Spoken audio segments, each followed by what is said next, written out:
तरह की हरकत करती है, क्या ये कानून उस पे लागू होगा? अभी हाल ही में मैंने निकिता का सुना था जो सोशल मीडिया ट्रेंड कर रहा था। दूसरा ये होता है कि जब एक पुलिस सिटीजन के ऊपर हाथ उठा देती है तो सिटीजन अपने आप को कैसा बचाव कर सकता है। ऐसी सिचुएशन में मैं ये कहूँगी कि पहले तो आपको अपना माइंड सेट करना है, शांत करना है। कि मैरिज होने के दूसरे दिन बाद अगर वाइफ घर छोड़ के चली जाती है ससुराल पक्ष पे कि भाई इन्होंने हमारा स्त्री धन रख लिया, हम तो घर में जैसे ही हमने प्रवेश किया इन्होंने हमें मारा पीटा और हम तुरंत किसी भी तरीके से अपनी जान बचाकर बाहर निकल गए और हम अपना सामान कुछ लेके नहीं गए। हस्बैंड के द्वारा अगर किया जाता है ऐसे तो क्या महिला आयोग में मतलब कंप्लेंट करना चाहिए सबसे पहले, या सबसे पहले जो है स्टेशन जाना चाहिए? बहुत लोग कहते हैं कि यार कोर्ट कचहरी के चक्कर में नहीं पड़ना चाहिए, जितना हो सके बाहर ही इसको निपटाया जाए। इसमें आप कितना बिलीव करती हैं? एक वकील को चूज करने के लिए क्या क्या क्वालिटीज़ उसमें देखने चाहिए, तब उसके बाद में अपने जो प्रॉब्लम्स हैं या अपना जो केस है वो देना चाहिए? कि ऐसे कौन कौन से एलिगेशंस है जो महिलाएं जो है पुरुष के ऊपर सबसे ज़्यादा लगाती हैं? एक लड़का जा रहा है, लड़की भी जा रही है, लड़का सिर्फ मात्र उसे देख रहा है, तो लड़की अगर पुलिस स्टेशन जाती है और ये कह देती है कि ये लड़का मुझे घूर रहा है, जो छेड़खानी का आरोप है वो महिला आजकल लगा दे रही है। मैंने बहुत सारे ऐसे वकील भी देखे हैं जो पेपर क्लाइंट के ले लेते हैं, जब चेंज करने की बारी आती है उनको लगता है कि नहीं ये वकील साहब सही तरीके से मेरे केस को नहीं ले पा रहे हैं, तो वो पेपर फिर उनको नहीं देते हैं। सरकार जो बात करती है वुमेन एम्पावरमेंट की बात करती है, लेकिन जब आप कचहरी में जाते हैं तो फिर वहाँ पे निकल के आता है कि नहीं मेन एम्पावरमेंट की बात की जानी चाहिए। तो पुलिस क्या आती है विदाउट एनी वायलेशन, या कह सकते हैं कि उन्होंने कोई अपराध नहीं किया होता है, बट उसमें क्या होता है पुलिस आती है उनको कहते हैं कि जो है आपको थाने चलना है, या उनको परेशान करती है बिना गलती के। तो उस कंडीशन में उस सिविलियन को या उस आदमी को क्या करना चाहिए? कि हस्बैंड वाइफ के रिलेशन में अगर कोई थर्ड पर्सन वाइफ को प्रेग्नेंट कर देता है तो उस कंडीशन में उस बच्चे का जो बाप कौन होगा? दूसरा क्वेश्चन ये भी बनता है कि क्या हस्बैंड जो है इस कंडीशन में डाइवोर्स फाइल कर सकता है? तो क्या एक जो हस्बैंड है अपनी वाइफ की जासूसी कर सकता है? एक क्वेश्चन ये बनता है कि अगर हस्बैंड अर्न नहीं कर पाता है, मतलब कमाता नहीं है, तो इस ग्राउंड पर भी जो है मेंटेनेंस देना पड़ेगा हस्बैंड को। क्या आपको पता है कि इंडिया में ऐसे हज़ारों ऐसे केसेस, फेक केसेस लग सकते हैं आपके ऊपर, जिससे आपकी इज्जत की धज्जियाँ उड़ सकती हैं?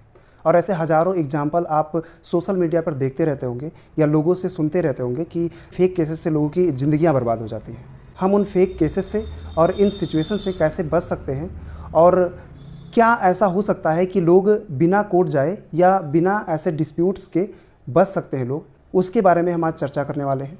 और जैसा मैंने वादा किया था कि मैं आपके हर एक क्वेश्चन का आंसर दूंगा, और अगर मेरे पास उस क्वेश्चन का आंसर नहीं होता है तो मैं आपके उस क्वेश्चन के लिए उस क्वेश्चन के एक्सपर्ट तक पहुंचूंगा ताकि आपको एक सुटेबल क्वेश्चन का आंसर मिल सके।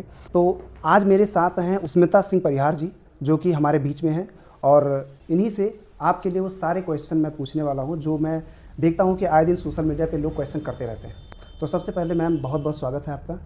थैंक यू सो मच जो आपने मुझे यहाँ बुलाया, और मैं आप सभी जो आपके फॉलोवर हैं उनकी कोशिश करूँगी कि उनके सारे प्रश्नों का उत्तर बहुत आसान शब्दों में दूँ। मैम सबसे पहले तो मेरा पहला क्वेश्चन ये आपसे है कि जैसा कि आजकल आप देखते हैं फेक केसेस पुरुषों के ऊपर बहुत सारी स्त्रियाँ लगा देती हैं, तो उससे बहुत लोग सोशल मीडिया पे भी, और मैं जब कोर्ट में विजिट करता हूँ तो कई सारे पुरुषों का ये होता है कि यार हम लोगों के लिए भी एक पुरुष आयोग बनना चाहिए। आपको क्या लगता है कि ये बनना भी चाहिए? देखिए, पुरुष आयोग की मांग हो रही है, आप सोशल मीडिया में देखिए, न्यूज़पेपर पे पढ़िए, या आप किसी पुरुष वर्ग से ही पूछिए। अभी हाल ही में मैंने निकिता का सुना था जो सोशल मीडिया ट्रेंड कर रहा था। देखिए, इस तरह के केस दिन प्रतिदिन बढ़ते ही जा रहे हैं जहां पर एक पुरुष को झूठे केसों में फंसाया जा रहा है। नया कानून आया, नए कानून में सेक्शन 69 आया, जहां पर ये कहा गया कि अगर एक व्यक्ति फॉल्स प्रॉमिस करता है मैरिज के लिए तो वहाँ पर 10 साल की सज़ा है, उसका प्रावधान है। अगर हम बात करें उस कानून की, अगर एक महिला इस तरह की हरकत करती है, क्या ये कानून उस पर लागू होगा? शायद आपके पास भी इसका आंसर नहीं है, मेरे पास भी इसका आंसर नहीं है। तो पुरुष आयोग की मांग बहुत ज़रूरी है, और हमें और आपको ही इसकी आवाज़ उठानी पड़ेगी, और मुझे लगता है कि ऑडियंस अगर हमारे साथ होगी तो हम आगे इस मुकाम में आगे बढ़ सकते हैं। और साथ में ऑडियंस से भी मैं ये कहूँगी कि हम ये कहते हैं कि पुरुष आयोग बनना चाहिए, लेकिन हम उसके लिए कर क्या रहे हैं?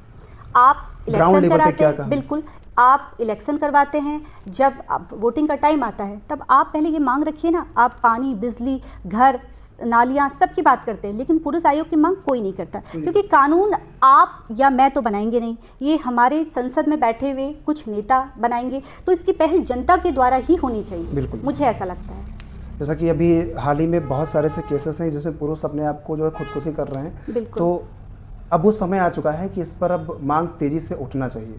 बिल्कुल। मेरा दूसरा क्वेश्चन सबसे ज़्यादा मुझे लगता है कि अभी सोशल मीडिया पे भी है और लोग आए दिन मतलब इसको फेसेस करते हैं। अभी हाल ही में मैं लखनऊ में था तो विभूति खंड में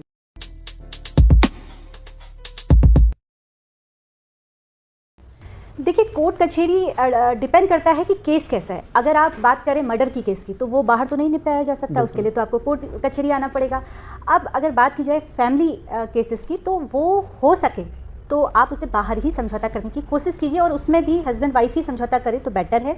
अगर नहीं हो पाता है दोनों के बीच में, तो किसी वकील साहब के माध्यम से आप बातचीत कर सकते हैं। लेकिन फैमिली कोर्ट के जो केसेस हैं, मुझे लगता है कि बाहर समझौता होना चाहिए इसमें। अक्सर आपने देखा होगा कि क्या होता है कि जो क्लाइंट्स होते हैं, वकीलों का काम होता है कि कोई भी क्लाइंट्स आए उसके प्रॉब्लम्स को सॉल्व किया जाए। बट क्या होता है कि बहुत सारे ऐसे लोग हैं, मेरे क्लाइंट्स हैं, जो ये एलिगेशंस लगाते हैं कि यार वो वकील साहब थे, वो फैमिली कोर्ट से थे और मैंने उनको क्रिमिनल का काम दिया, वो करवा नहीं पाया, पैसा भी ले लिए। जैसे आप फैमिली कोर्ट देख रहे हैं, आपके पास भी कई सारे ऐसे क्लाइंट्स आते होंगे जो अलग सेक्टर्स के प्रॉब्लम्स को लेकर आते हैं। तो क्या होता है कि वकील तो अर्निंग्स के लिए उसको ले लेते, एक्सेप्ट कर लेते हैं, लेकिन एक जो क्लाइंट्स होता है उसके लिए मेरा क्वेश्चन ये है कि एक वकील को देखने मतलब चूज करने के लिए क्या क्या क्वालिटीज़ उसमें देखने चाहिए, तब उसके बाद में अपने जो प्रॉब्लम्स हैं या अपना जो केस है वो देना चाहिए। देखिए, सबसे पहले तो मैं आपको ये कहूँगी कि कोई क्लाइंट किसी वकील साहब के पास जाता है, तो अगर आपके वकील साहब आपसे सही तरीके से बातचीत करते हैं, आपके हर एक पॉइंट को बहुत अच्छे से, बहुत बारीकी से सुनते हैं, समझते हैं, तो वो वकील साहब एकदम बिल्कुल आपके लिए परफेक्ट है। अगर कोई वकील साहब आपको सही से समझ नहीं पा रहे हैं और आप उनको नहीं समझ पा रहे हैं, तो मुझे लगता है कि उस वक्त आपको वकील साहब चेंज करने की आवश्यकता है। और इसमें एक चीज़ और मैं ऐड ऑन करूँगी कि वकील आप हमेशा उन्हें चुनिए जो कोई आपको कहे कि हाँ, ये वकील साहब बिल्कुल बेहतर है, बेहतरीन है। आप किसी नए वकील साहब के पास चले जाते हैं, आप उन्हें नहीं जानते हैं, आप किसी भी वकील साहब के पास जा रहे हैं, वो आपको सुन नहीं रहे, समझ नहीं रहे हैं, सिर्फ उनको अपनी फ़ीस से मतलब है, तो मुझे लगता है उस वक्त आप ये कर सकते हैं। अगर आपकी स्थिति भी ऐसी है, तो जो भी डॉक्यूमेंट वकील साहब आपसे मांग रहे हैं, मान लेते कोई एविडेंस है या FIR की कॉपी है, तो जितने पेपर वर्क आप अपने वकील साहब को दे रहे हैं, उतना ही पेपर वर्क की जो कॉपी है वो एक आप अपने पास रखिए। इन फ्यूचर अगर आपको चेंज करने की आवश्यकता होती है, तो एटलीस्ट आपके पास वो पेपर होंगे। मैंने बहुत सारे ऐसे वकील भी देखे हैं जो पेपर क्लाइंट के ले लेते हैं, जब चेंज करने की बारी आती है, उनको लगता है कि नहीं, ये वकील साहब सही तरीके से मेरे केस को नहीं ले पा रहे हैं, तो वो पेपर फिर उनको नहीं देते हैं। तो इसलिए ध्यान रखिए कि जो डॉक्यूमेंट है उसकी 2 कॉपी होनी चाहिए, एक आपके वकील साहब के पास और एक आपके पास। मैम, मेरा जो सबसे खास क्वेश्चन है, मुझे लगता है कि मैं पुरुष समाज से आता हूँ, तो मेरा पर्सनल भी कह सकते हैं कि ऐसे कौन कौन से एलिगेशंस हैं जो महिलाएं जो है पुरुष के ऊपर सबसे ज़्यादा लगाती हैं? देखिए, आजकल के समय में महिलाएं, उनके लिए इतना कानून बनाया गया है, कहीं ना कहीं वो एक पुरुष जो तबका है, समाज है, वो दबता ही चले जा रहा है बहुत आराम से। अब जो सबसे आसान जो एलिगेशन है वो है छेड़खानी का। 2 लोग रिलेशन में हैं, दोनों के बीच में अभी अच्छा चल रहा है, बहुत अच्छा चल रहा है, दोनों घूम रहे हैं फिर। अब जहाँ लड़के ने आनाकानी शुरू की, हो सकता है कि उसकी नौकरी छूट गई, वो उतना खर्चा नहीं कर पा रहा है लड़की पे, तो लड़की तुरंत कोई ना कोई आरोप उस पर लगा सकती है। आजकल के समय में एक लड़का जा रहा है, लड़की भी जा रही है, लड़का सिर्फ मात्र उसे देख रहा है, तो लड़की अगर पुलिस स्टेशन जाती है और ये कह देती है कि ये लड़का मुझे घूर रहा है, तो शायद केस बन जाएगा। हाँ, मैंने अभी जल्दी में पढ़ा था कि जो है रूल है कि अगर एक लड़की को 3 सेकंड तक देखा जाए, बिल्कुल बिल्कुल 3 सेकंड मतलब कह सकते हैं वो तो बहुत माइल्यूट हो गया, उससे ज़्यादा लड़के देख लेते हैं, 3 सेकंड में तो एक एलिगेशन तैयार हो जाता है। बिल्कुल हो जाता है। और अगर सोशल मीडिया में अगर आप लड़की की पोस्ट में इवन स्माइली भी पोस्ट कर देते हैं, हाँ, एक हाल ही में जजमेंट भी आया। हाँ बिल्कुल, तो वहाँ पर भी आपके ऊपर आरोप लगाए जा सकते हैं। इसलिए लड़कियों से थोड़ा दूरी बनाकर ही रखिए किसी अनजान महिला से फिलहाल तो।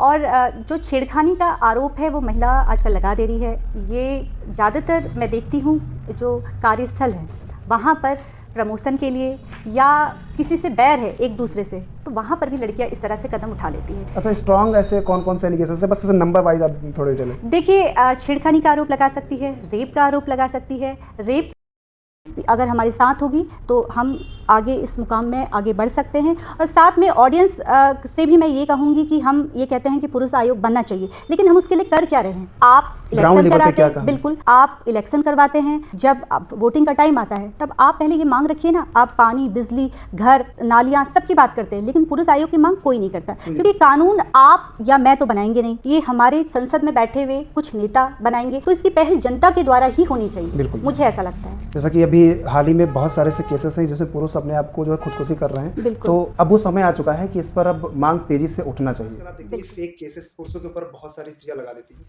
तो उससे बहुत लोग सोशल मीडिया पे भी और मैं जब कोर्ट में विजिट करता हूँ तो कई सारे पुरुषों का ये होता है कि यार हम लोगों के लिए भी एक पुरुष आयोग बनना चाहिए। आपको क्या लगता है कि ये बनना भी चाहिए? देखिए, पुरुष आयोग की मांग हो रही है। आप सोशल मीडिया में देखिए, न्यूज़पेपर पे पढ़िए या आप किसी पुरुष वर्ग से ही पूछिए। अभी हाल ही में मैंने निकिता का सुना था जो सोशल मीडिया बिल्कुल, ट्रेंड कर रहा बिल्कुल। था। देखिए, इस तरह के केस दिन प्रतिदिन बढ़ते ही जा रहे हैं, जहाँ पर एक पुरुष को झूठे केसों में फँसाया जा रहा है। नया कानून आया, नए कानून में सेक्शन 69 आया, जहाँ पर ये कहा गया कि अगर एक व्यक्ति फ़ॉल्स प्रॉमिस करता है मैरिज के लिए, तो वहाँ पर 10 साल की सज़ा है, उसका प्रावधान है। अगर हम बात करें उस कानून की, अगर एक महिला इस तरह की हरकत करती है, क्या ये कानून उस पे लागू होगा? शायद आपके पास भी इसका आंसर नहीं है, मेरे पास भी इसका आंसर नहीं है। तो पुरुष आयोग की मांग बहुत ज़रूरी है और हमें और आपको ही इसकी आवाज़ उठानी पड़ेगी और मुझे लगता है कि ऑडियंस अगर हमारे साथ होगी तो हम आगे इस मुकाम में आगे बढ़ सकते हैं। और साथ में ऑडियंस से भी मैं ये कहूँगी कि हम ये कहते हैं कि पुरुष आयोग बनना चाहिए, लेकिन हम उसके लिए कर क्या रहे हैं? आप ग्राउंड इलेक्शन लेवल पे कराते क्या हैं, कहा? बिल्कुल, आप इलेक्शन करवाते हैं, जब वोटिंग का टाइम आता है, तब आप पहले ये माँग रखिए ना, आप पानी, बिजली, घर, नालियाँ सबकी बात करते हैं, लेकिन पुरुष आयोग की माँग कोई नहीं करता। कोई नहीं क्योंकि कानून आप या मैं तो बनाएँगे नहीं, ये हमारे संसद में बैठे हुए कुछ नेता बनाएँगे, तो इसकी पहल जनता के द्वारा ही होनी चाहिए। बिल्कुल। मुझे ऐसा लगता है। जैसा कि अभी हाल ही में बहुत सारे ऐसे केसेस हैं जिसमें पुरुष अपने आप को जो है खुदकुशी कर रहे हैं, बिल्कुल, तो अब वो समय आ चुका है कि इस पर अब मांग तेजी से उठना चाहिए। बिल्कुल। मेरा दूसरा क्वेश्चन सबसे ज़्यादा मुझे लगता है कि अभी सोशल मीडिया पे भी है और लोग आए दिन मतलब इसको फेसेस करते हैं। अभी हाल ही में मैं लखनऊ में था तो विभूति खंड में क्या हुआ था कि एक पुलिस दरोगा जी थे, उन्होंने अपने एक अधिवक्ता साथी थे, तो वो गए और उनके मतलब उनके एलिगेशन से मैं तो रियलिटी नहीं जानता, बट उनका क्वेश्चन ये मतलब एलिगेशन ये था कि दरोगा जी ने उनको अपना जो है ड्रिंक कर दिया, ठीक। तो उस केसेस में क्या होता है कि सबसे ये तो अधिवक्ता का हो गया। दूसरा ये होता है कि जब एक पुलिस अगर किसी सिटीजन्स के ऊपर हाथ उठा देती है तो सिटीजन अपने आप को कैसा बचाव कर सकता है? देखिए, जब ऐसी सिचुएशन फेस कोई करता है जहाँ पर 2 लोगों के बीच में कहा-सुनी हो जा रही है, मान लेते हैं कि एक क्लाइंट है और एक पुलिस वाला है, दोनों के बीच में कहा-सुनी हो गई और क्लाइंट के हाथों पुलिस वाले पे हाथ उठ गया। हुँ, तो ऐसी सिचुएशन में मैं ये कहूँगी कि पहले तो आपको अपना माइंड सेट करना है, शांत करना है और बिल्कुल। पुलिस वालों से पंगा नहीं लेना है, पहली बात। एक आम नागरिक को पुलिस वालों से पंगा नहीं लेना है। अगर हम अधिवक्ता की बात करें, जैसा कि आपने मुझसे प्रश्न किया, सिचुएशन तो देखिए आप भी नहीं जानते, मैं भी नहीं जानती, क्योंकि कानून दोनों के लिए बराबर है, बिल्कुल। एक पुलिस वालों के लिए भी और एक अधिवक्ता के लिए भी, चाहे क्राइम किसी ने भी किया हो। लेकिन अगर इस तरह की सिचुएशन होती है तो सबसे पहला जो पॉइंट मैं यहाँ पे रखूँगी कि एविडेंस।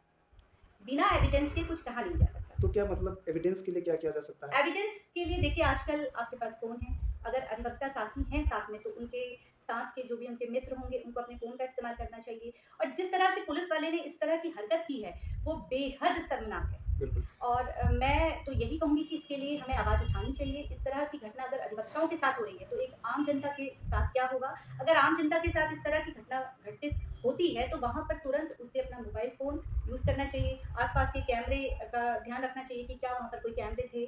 तो यही एविडेंस आगे आपको आपके केस अगर होता है, तो यही एविडेंस फ़ायदा करेगा। बिल्कुल।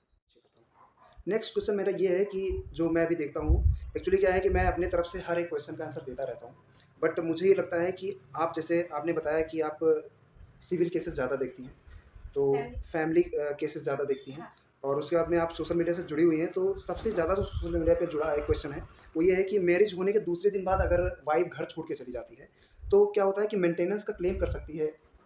देखिए, आजकल इस तरह की मैरिज हो रही है, जहाँ पर आप ये लगाइए कि विवाह होता है दोनों के बीच में, रिश्तेदारों में अनबन होने लगती है और ऐसे बहुत सारे केस मैंने देखे हैं जहाँ पर अनबन होती है, लड़की ससुराल पहुँचती है और लड़की को ऐसा लगता है कि मुझे अब यहाँ नहीं रहना है। वो चाहे आप गुस्से का डिसीजन ले लीजिए या नासमझी कह लीजिए और लड़की तुरंत अपना सारा सामान लेकर अपने मायके चली जाती है। जी। अब जैसे वो मायके पहुँचती है तो वहाँ पर उसके माता-पिता, रिलेटिव उससे ये कहते हैं कि भई आप अब केस कीजिए, इन्होंने तो हमारी बेइज्जती कर दी है और कहीं न कहीं वो लड़की बहकावे में आके अपनी घर गृहस्थी तबाह कर देती है। अब एक आरोप जो लगाया जाता है ससुराल पक्ष पे कि भई इन्होंने हमारा स्त्री धन रख लिया। हम तो घर में जैसे ही हमने प्रवेश किया, इन्होंने हमें मारा पीटा और हम तुरंत किसी भी तरीके से अपनी जान बचाकर बाहर निकल गए और हम अपना सामान कुछ लेके नहीं गए। तो सारा स्त्री धन जबकि वो लेके जा चुकी है, लेकिन फिर भी आरोप लड़के पर, उसके परिवार वालों पे लगाया जाता है।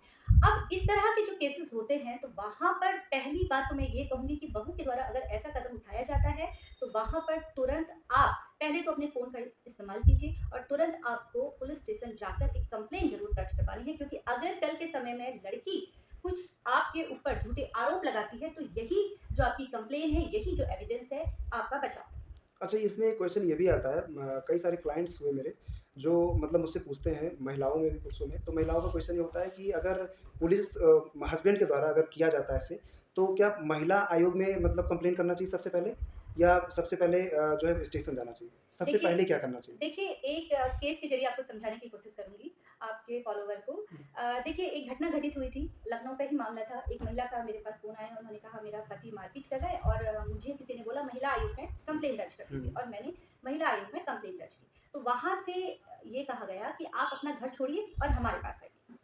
देखिए, अगर ऐसी सिचुएशन है जहाँ पर बहुत मारपीट हो रही है, बिल्कुल मरने की स्थिति हो रही है आपके बच्चों की, आपकी, कि भई आपके साथ कोई बुरा हो सकता है, तो कोई बुरी घटना घटित हो सकती है। तो ऐसी अवस्था में पहले आपको तुरंत पुलिस स्टेशन जाना है, तुरंत आप अपने घर में अपने फ़ोन का यूज़ कीजिए और तुरंत एक कंप्लेंट दर्ज कीजिए। हम कभी-कभी किसी के बहकावे में आकर, अगर मैं महिला आयोग की बात नहीं कर रही हूँ, देखिए महिला आयोग पीड़ित महिलाओं के लिए काफ़ी हेल्पफुल रहती है, लेकिन महिला आयोग में मैंने देखा है कि महिला, अगर पति और पत्नी के बीच में एक नॉर्मल सी भी लड़ाई होती है कभी, तो महिला आयोग कहीं न कहीं कुछ उसमें ऐसे लोग भी शामिल होते हैं, कॉम्प्रोमाइज़ जो करवाने की कोशिश। कॉम्प्रोमाइज़ तो आप नहीं कहिए, वो महिला को एक भड़काना जिसे कहते हैं, भड़काते हैं कि भैया आइए, हमारे पास आइए, हाँ, बिल्कुल। हम समझौता करेंगे। अब ये आप भी समझ ये सकते एक, हैं, हाँ, मैं भी ये समझ सकती हूँ। सेकंड है, हाँ। लेकिन प्राइमरी उनका होता है कि पुरुष के लिए, महिलाओं के लिए कुछ किया जाए और कॉम्प्रोमाइज़ का शब्द दिया जाता है। शब्द दिया जाए, क्योंकि उनको भी अपने केस दिखाने हैं। अगर उनके पास केस नहीं आएगा, तो महिला आयोग कैसे कैसे चलेगा? हाँ चलेगा? है ना? तो इसीलिए मेरा पहला क्वेश्चन आपसे था कि क्या पुरुषों के लिए कोई आयोग बनना भी चाहिए या नहीं? बिल्कुल, पुरुष आयोग तो बनना चाहिए। सिटीजन अपने आप को कैसा बचाव कर सकता है? देखिए, जब ऐसी सिचुएशन फेस कोई करता है जहां पर दो लोगों के बीच में कहासुनी हो जा रही है, मान लेते हैं कि एक क्लाइंट है और एक पुलिस वाला है, दोनों के बीच में कहासुनी हो गई और क्लाइंट के हाथों पुलिस वाले पे हाथ उठ गया, तो ऐसी सिचुएशन में मैं ये कहूंगी कि पहले तो आपको अपना माइंड सेट करना है और पुलिस वालों से पंगा नहीं लेना है। पहली बात, एक आम नागरिक को पुलिस वालों से पंगा नहीं लेना है। अगर हम अधिवक्ता की बात करें, जैसा कि आपने मुझसे प्रश्न किया, सिचुएशन तो देखिए आप भी नहीं जानते, मैं भी नहीं जानती, क्योंकि कानून दोनों के लिए बराबर है, एक पुलिस वालों के लिए भी और एक अधिवक्ता के लिए भी, चाहे क्राइम किसी ने भी किया हो। लेकिन अगर इस तरह की सिचुएशन होती है तो सबसे पहला जो पॉइंट मैं यहाँ पे रखूंगी कि एविडेंस, बिना एविडेंस के कुछ कहा नहीं जा सकता है। तो क्या मतलब एविडेंस के लिए क्या किया जा सकता है? एविडेंस के लिए देखिए, आजकल आपके पास फोन है, अगर अधिवक्ता साथी हैं साथ में, तो उनके साथ के जो भी उनके मित्र होंगे उनको अपने फोन का इस्तेमाल करना चाहिए। और जिस तरह से पुलिस वाले ने इस तरह की हरकत की है वो बेहद शर्मनाक है। अगर आम जनता के साथ इस तरह की घटना घटित होती है तो वहां पर तुरंत उसे अपना मोबाइल फोन यूज करना चाहिए, आसपास के कैमरे का ध्यान रखना चाहिए कि क्या वहां पर कोई कैमरे थे, तो यही एविडेंस आगे आपको, आपके केस अगर होता है तो यही एविडेंस फायदा करेगा। बिल्कुल।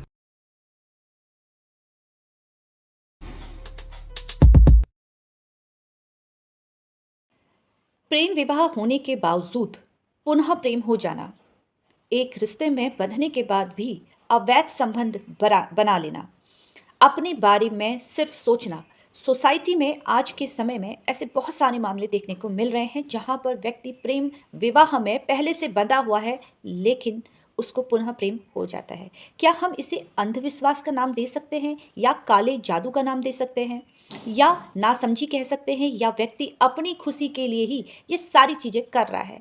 आखिर क्या कारण है और क्या इस तरह के केसों को हम ख़त्म कर सकते हैं? उस वक्त एक व्यक्ति की स्थिति क्या होगी जहाँ पर उसको ये पता चलता है कि आपके पार्टनर का किसी दूसरे व्यक्ति के साथ अवैध संबंध है, अवैध संबंध के चलते हुए कत्ल, और कत्ल भी इस तरह से अमानवीय तरीके से लोग कर रहे हैं और उसके बाद उनको अफसोस भी नहीं है, ना ही अपने परिवार के बारे में, ना ही अपने बच्चों के बारे में।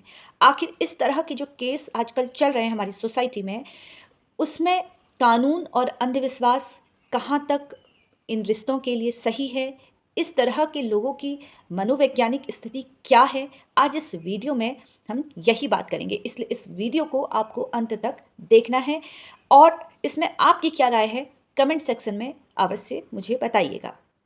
क्या भारतवर्ष में तलाक की जो प्रक्रिया है वो काफ़ी जटिल है? क्या आसानी से तलाक नहीं मिलता है?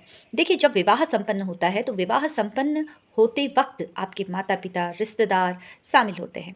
लेकिन जब अलग होने का समय होता है, जब तलाक का समय होता है, तो उसमें बहुत सारे लोग आपसे जुड़े होते हैं और वो लोग जिसे आप नहीं जानते हैं, जैसे पुलिस वाले, वकील साहब, न्यायालय, और उसके बाद अपील की जाती है।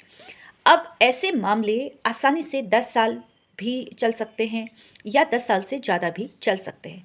अब जब तलाक की प्रक्रिया इतनी जटिल है, आसानी से तलाक नहीं मिल रहा है, तो क्या लोगों ने अब इस तरह से कार्य करना शुरू कर दिया है जहाँ पर आपके 10 साल, इतनी कीमती साल आप न्यायालय के चक्कर लगा रहे हैं, आपका पैसा, समय दोनों वेस्ट हो रहा है, तो क्या व्यक्ति के दिमाग में इस तरह के विचार उत्पन्न हो रहे हैं कि या तलाक का रास्ता अब उन्हें सही नहीं लग रहा है और इस तरह की घटना को वो अंजाम दे रहे हैं?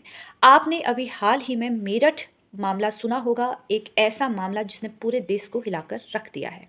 एक प्रेम विवाह संपन्न होता है, संपन्न होने के बाद दोनों के बीच में मतभेद होता है, मामला तलाक तक पहुंचता भी है, लेकिन किसी भी तरीके से उन दोनों का समझौता किया जाता है और उसके बाद जब पति घर आता है तो उसका इस तरह से अमानवीय तरीके से उसका कत्ल हो जाता है और इसके बाद वो व्यक्ति को थोड़ा भी अफसोस नहीं है।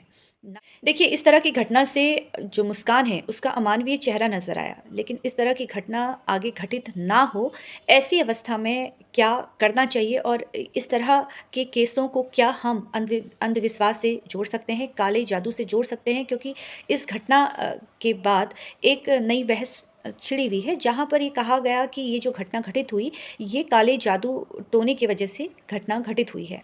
तो क्या व्यक्ति जो प्रेम विवाह करता है, प्रेम विवाह होने के बाद किसी दूसरे से वो संबंध बनाता है, अवैध संबंध बनाता है, तो क्या हम इसे अंधविश्वास या काला जादू का नाम दे सकते हैं? जहाँ पर एक व्यक्ति पहले से विवाहित है, उसके बावजूद वो दूसरे से संबंध बनाए हुए हैं। देखिए, ये मनोवैज्ञानिक तरीका हम लेके चलते हैं तो आज के समय में इस तरह से मामले देखने को मिल रहे हैं जहाँ पर व्यक्ति सिर्फ अपनी खुशी चाहता है, किसी भी रिस्पॉन्सिबिलिटी को उठाने के लिए वो तैयार नहीं है। वो चाहता है कि वो बेहतर हो, वही बेस्ट हो और अपने बारे में व्यक्ति आज के समय में सोचना उसने शुरू कर दिया है। तो ये जहाँ पर अपने बारे में सोच आ जाती है व्यक्ति की, जहाँ पर उसको लगता है कि मैं बेस्ट हूँ, मैं अपने बारे में सोचूं, अपने लिए जीऊँ, मैं मेरा जीवन क्योंकि मुझे एक बार मिला है तो मैं उसे अपने अंदाज से जीऊँ। तो इस तरह का जो नेचर होता है जिन लोगों का, वो लोग अगर प्रेम संबंध में आ जाते हैं विवाह के बाद, तो उनके दिमाग में जहाँ पर अपने बारे में सोच है, उसी तरह के लोग इस घटना को अंजाम देते हैं। अब यहाँ पर अगर कानूनी प्रक्रिया की मैं बात करूँ तो देखिए, तलाक भी एक रास्ता हो सकता है। जहाँ पर एक व्यक्ति अगर अपने पार्टनर के साथ नहीं रहना चाहता है तो वो तलाक का रास्ता चुन सकता है। लेकिन जो कानूनी प्रक्रिया है वो इतनी जटिल है, इतना ज़्यादा समय लगता है कि व्यक्ति को लगता है कि अपने जीवन के इतने साल मैं कानूनी कार्यवाही में क्यों वेस्ट करूं?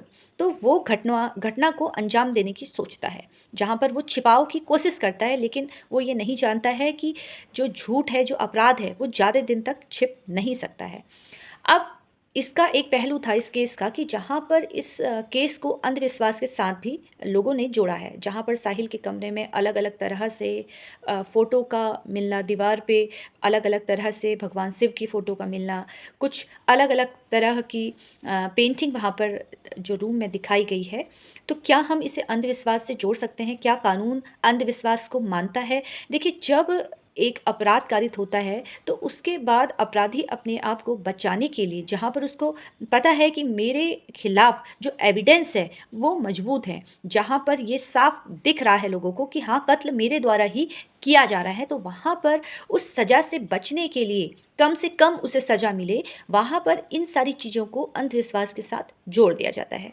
या हम इसे कह सकते हैं कि वो अपनी मनोवैज्ञानिक स्थिति को कमज़ोर साबित करता है कोर्ट में, और ये सोचने को ये इस तरह से कोर्ट में प्रस्तुत होता है कि उसकी जो मानसिक स्थिति है, मानसिक संतुलन है, वो ठीक नहीं है। अगर इस तरह के केस होते हैं, किस तरह से एविडेंस हैं, ये तो पूरा केस देखने के बाद ही मैं यहाँ पर कुछ कह सकती हूँ। लेकिन जहाँ तक मीडिया में मामला आया, जहाँ पर न्यूज़पेपर में मैंने पढ़ा वहाँ पर इस कत्ल को अंधविश्वास से जोड़ दिया गया। अब अंधविश्वास को लेकर भी कानून बनाया गया। आखिर ये क्या कानून है? हमारे भारतवर्ष में ऐसे बहुत सारे देखने को मामले मिलते हैं जहाँ पर हम जब कोई घटना घटित होती है तो हम उसे अंधविश्वास, काला जादू से जोड़ देते हैं। तो क्या कुछ कानून बनाए गए हैं और ये कानून की पहल कौन कौन से राज्य ने के द्वारा की गई है, इस वीडियो में मैं ये पूरी जानकारी आपके साथ साझा करूंगी। और अभी तक आप लोगों से ये निवेदन करूंगी कि जिसने मेरा चैनल सब्सक्राइब नहीं किया है, ऐसी ही कानूनी जानकारी प्राप्त करने के लिए आप मेरे सोशल मीडिया के अलग अलग प्लेटफॉर्म पर मुझसे जुड़ सकते हैं, संपर्क कर सकते हैं। और वीडियो को आपको अंत तक देखना है कि आखिर अंधविश्वास और कानून की जब टकराव होती है तो वहाँ पर क्या कानून बनाया गया है। काला जादू हमारे समाज में पुराने समय से चला आ रहा है और इसे हम देश की सबसे बड़ी बुराइयों में से एक मानते हैं। लोग इस तरह की एक्टिविटी करके धार्मिक विश्वासों को ले आते हैं और इसके बाद इसका परिणाम जो होता है बेहद दर्दनाक होता है। हमारे देश में अंधविश्वास और काले जादू के नाम पर बहुत सारे अजीबोगरीब केसेस डील होते हैं और आज भी है जहाँ पर भूत कुएं में फेंकना, धर्म के नाम पर बलि देना या किसी से छुटकारा पाने के लिए या अच्छी एजुकेशन के लिए काले जादू का उपयोग होता है। साथ ही साथ कानून के प्रति जागरूक होने की भी ज़रूरत है।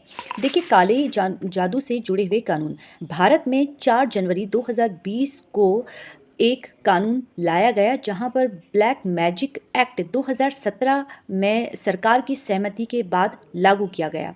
ये एक्ट 16 ऐसे कानून पर बैन लगाते हैं जो जादू टोना, काला जादू, अंधविश्वास के नाम पर लोगों को बर्बाद करते हैं। अगर कोई इस एक्ट के तहत दोषी पाया जाता है तो उसे सजा के रूप में 1 साल से 7 साल तक की जेल होती है, 5,000 रुपये से लेकर 50,000 रुपये तक का जुर्माना हो सकता है या दोनों हो सकते हैं। दोषी के जुर्म के अनुसार अंधविश्वास विरोधी एक्ट के साथ सेक्शन 302 जो मर्डर का मामला है, वहाँ पर सेक्शन 307 मर्डर की कोशिश करना और सेक्शन 308 सुसाइड के लिए उकसाना के तहत उसे सजा मिल सकती है। 2019 में नेशनल क्राइम ब्यूरो ने एक खुलासा किया था जिसमें डायन शिकार के केस बढ़ रहे थे। बिहार डायन प्रथा निवारण अधिनियम 1999 में डायन को परिभाषित किया गया है। यदि कोई व्यक्ति किसी को डायन के रूप में नामांकित करता है और उसकी सहायता के लिए कार्य करता है तो उसे 3 माह तक का कारावास या 1,000 रुपये जुर्माना या दोनों हो सकते हैं। शारीरिक और मानसिक यातना के मामले में जेल की अवधि 6 महीने तक बढ़ाई जा सकती है और जुर्माना 2,000 रुपये तक का हो सकता है। इस अधिनियम के तहत सभी अपराध संज्ञेय एवं गैर जमानती होते हैं। राजस्थान ने राजस्थान डायन शिकार निवारण अधिनियम 2015 में लागू किया है। इस अधिनियम में उल्लेखित अपराधों के लिए कम से कम 1 वर्ष और अधिकतम 7 वर्ष तक का कारावास है एवं कम से कम 50,000 रुपये तक के जुर्माने का प्रावधान है। देखिए, ये तो रही अंधविश्वास और काला जादू और कानून की कुछ बातें।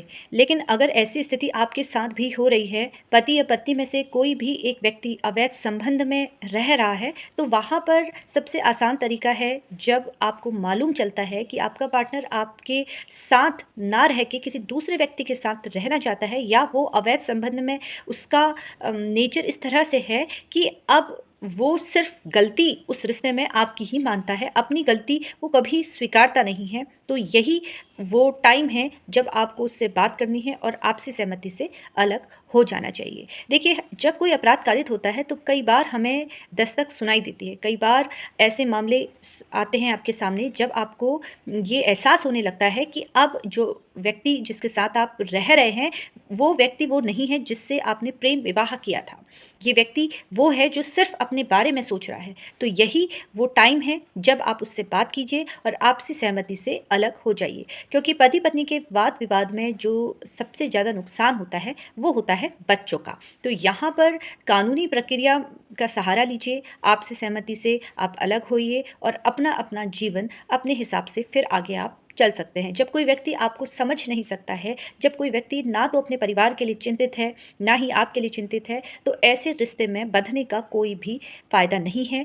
किसी भी तरीके से अगर आपको कोई नेगेटिव थॉट आते हैं या आपको लगता है कि आपके मन में बुरे-बुरे विचार आ रहे हैं, तो उस वक़्त आप किसी काउंसलर से बात कर सकते हैं, किसी डॉक्टर से बात कर सकते हैं और उन नकारात्मक विचारों को वहीं पर ख़त्म कीजिए। अपने जीवन को आप आगे बढ़ाइए, क्योंकि जीवन में सिर्फ़ आपके प्यार के अलावा भी बहुत सारी चीज़ें हैं।